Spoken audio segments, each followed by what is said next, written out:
Muy buenas, en este vídeo vamos a hablar sobre la inflación, concretamente sobre este problema que ya tenemos encima desde hace unos meses, lo que conlleva los aumentos de sueldos o de salario mínimo por parte del Estado en múltiples países, el aumento del coste de los bienes de consumo, etcétera, etcétera, etcétera.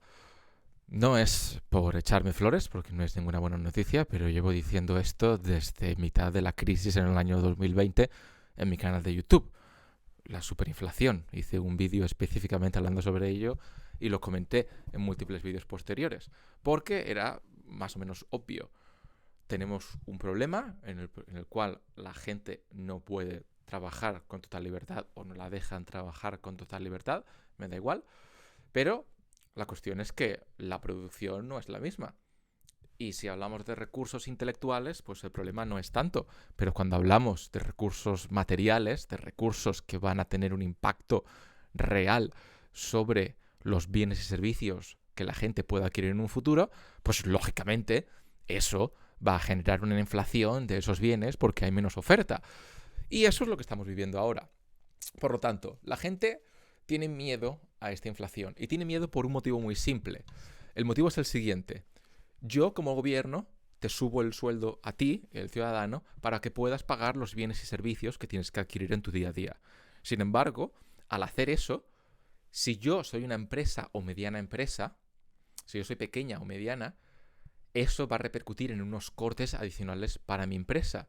Y si eso va a hacer que mis finanzas se desbarajusten y estén pérdidas o en ganancias mínimas, va a hacer que de nuevo yo suba los precios de mis bienes y servicios al consumidor, lo cual va a provocar que el gobierno suba el salario mínimo a los ciudadanos, lo cual va a provocar que la empresa tenga más costes, lo cual va a provocar que suba los costes de los bienes y los servicios a los ciudadanos. Y esto genera un círculo vicioso constante en el cual estamos permanentemente teniendo una inflación alta, alta, alta, alta. Esto no tiene nada que ver con la inflación derivada a la impresión de dinero por parte del gobierno que pone más dinero en circulación, lo cual también era una preocupación notable que yo tenía, incluso superior al motivo actual por el que la inflación ha resultado ser al final.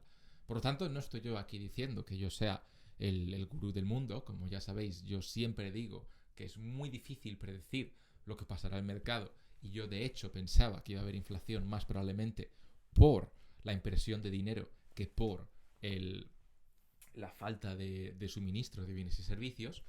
Pero bueno, sea como fuere, la cuestión es que pues tenemos esta inflación a día de hoy. ¿Y qué es lo que va a pasar? Bueno, pues lo que va a pasar, pueden haber tres escenarios. El primero es el que hemos comentado. Hay una inflación que sube y sube y sube en espiral cada vez más, como si esto fuera Argentina de repente, aunque seamos un país desarrollado y una primera economía mundial. O pueden haber dos posibilidades más. La segunda, que es la que todo el mundo espera que suceda, es que simplemente con el paso del tiempo esta situación se resuelva y todo vuelva a la normalidad. Ese caso sería pues genial y fantástico y maravilloso. Con el paso de unos meses, el suministro de bienes y servicios vuelve a producirse y por lo tanto vamos a acabar viendo una inflación normal y todo volverá a la normalidad. Y el tercer caso es que los gobiernos decidan no arriesgarse a entrar en esa espiral de superinflación y, ya sea ahora o ya sea luego, decidan no subirle el salario a los ciudadanos. Si eso pasa, tenemos un problema diferente al que teníamos anteriormente. Y el problema que tenemos es que el poder adquisitivo de la gente baja porque los negocios han subido el precio a los ciudadanos, pero el gobierno como respuesta no sube el salario a los ciudadanos. Por lo tanto, los ciudadanos tienen menos poder adquisitivo. El efecto que esto genera es que los ciudadanos se arrastren un poco más hacia un estatus socioeconómico bajo. Y por lo tanto, la clase media y la clase alta poco a poco bajen un poco más hacia la clase obrera, el proletariado y la clase baja. Lo cual, pues sería el efecto a desencadenar. ¿Qué es lo que yo creo que va a pasar? Sinceramente, no pondría la mano en el fuego por ninguna de las tres. Y me explico. Yo creo, personalmente, y esto es una opinión muy personal, muy subjetiva y que puede estar muy errada en el futuro, es que de aquí un tiempo, no sé exactamente cuánto, no sé si serán unos meses o unos años, volverán los precios a la normalidad actual. Es decir, los precios habrán seguido subiendo y yo creo que no veremos una deflación, pero sí que creo que no veremos una mayor inflación que la que ya hemos visto actualmente. Y creo que el efecto principal de esta crisis puede ser que sea, en lugar de una bajada del mercado económico gracias a, o paliada gracias a toda esta inyección de capital por parte de los gobiernos, lo que veamos como consecuencias de la crisis sea esta inflación durante estos meses o años. Es posible, ya que nunca antes hemos vivido un escenario en el cual los gobiernos metan tanta inyección de capital para paliar el efecto en los mercados de valores, como en esta crisis. Ha sido algo histórico que nadie podía predecir, y por eso os digo siempre que no tiene sentido intentar predecir al mercado. Pero yo eso es lo que creo que es más probable. Ahora bien, que yo crea que es más probable no significa que yo crea que es lo que va a pasar. Significa que si yo creo que hay X posibilidades, una tiene un 30%, otra un 20%, otra un 15%, otra un 10%, no sé qué, creo que esta es la que tiene más posibilidades de todas las demás. Pero eso no quiere decir que vaya a pasar, y existe una buena posibilidad de que no pase y pase cualquiera de las otras. Creo yo que vamos a entrar en una espiral alcionista o inflacionista durante años y décadas. Quizá durante años, pero yo dudo bastante que esto no se acabe equilibrando en algún momento en el medio plazo. ¿Puede ser simplemente que perdamos poder adquisitivo en algún momento? Probablemente también sea un efecto añadido cuando decidamos poner el freno a todo esto. ¿Creo yo que vamos a ver una solución de suministro? Es posible, pero creo que es menos posible que lo anterior. Aún así, es posible que suceda. ¿Cómo creo yo que va a afectar esto al mercado de valores? De nuevo, yo soy de la opinión de que es imposible saber qué le va a pasar al mercado de valores, por lo tanto creo que no tiene sentido intentar especular con esto, y yo voy a seguir invertido como siempre. Ahora bien, hay dos escenarios. Uno, todo esto se acaba trasvasando al mercado de valores y hay una caída progresiva como en todas las crisis tradicionales.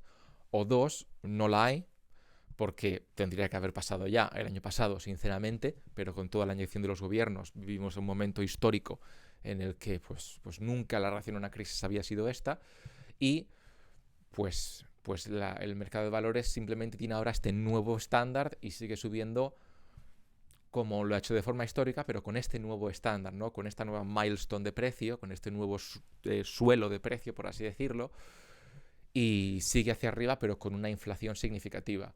Por lo tanto, de nuevo, históricamente lo más rentable es invertir haciendo DCA, Dollar Cost Averaging, invirtiendo cada mes como un robot sin preocuparte por el precio.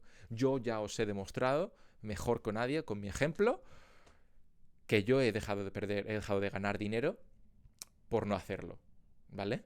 Yo moví casi todo mi dinero a bonos y el mercado subió como un 40%. Es lo que hay. Igual que os reconozco, o igual que me pongo la medallita en el pecho por deciros que yo vi venir esta superinflación, porque lo hice, también os dije que yo no vi venir esta increíble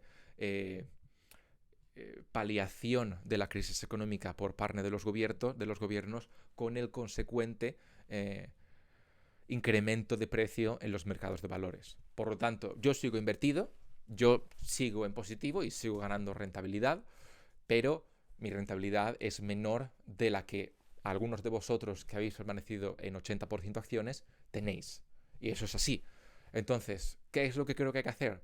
Pues os lo voy a decir de forma muy clara. Ni me hagáis caso a mí, ni le hagáis caso a él, ni a él, ni a él. Hacer lo que vosotros consideréis, porque sois los que vais a tener una mejor idea de cuál es vuestra situación económica, vuestra psicología, vuestra postura psicológica al respecto, y qué es lo que os puede permitir. Según los datos históricos, lo más rentable es invertir de forma progresiva mensual como un robot. Así de simple. Y mi fracaso, que bueno, a ver, para mí sigue siendo un éxito porque sigo en positivo y sigo ganando rentabilidad y sigo batiendo la inflación, pero es mucho menos rentabilidad de lo que hubiera tenido de otra forma. Mi fracaso en ese sentido creo que debe ser un ejemplo para vosotros, para que sigáis invirtiendo como estáis invirtiendo, sea como sea, y que hagáis lo que consideréis bajo vuestro criterio y responsabilidad. ¿Qué es lo que yo creo? Yo creo que el mercado va a seguir siendo rentable. Lo que no sé es, obviamente, si eso va a ser a corta, medio o a largo plazo, pero yo sigo invertido por ese motivo y yo sigo invirtiendo de forma mensual por ese motivo, ¿vale? Aunque vaya a comprarme una vivienda para un familiar, lo cual ya os comenté hace meses y casi años que estaba buscando una vivienda para un familiar mío. Pero al margen de eso, lógicamente yo sigo teniendo inversiones en fondos indexados, sigo invirtiendo mensualmente en fondos indexados y esa sigue siendo mi inversión principal. Así pues, ya os he hecho el full disclosure, os he dicho todo lo que pasa conmigo, todo lo que pasa con el mercado en este sentido. Y nada, como siempre tenéis mi guía de inversión en www.metanorte.org/inversiones y nos vemos en el próximo vídeo. Un saludo y hasta luego. Chao.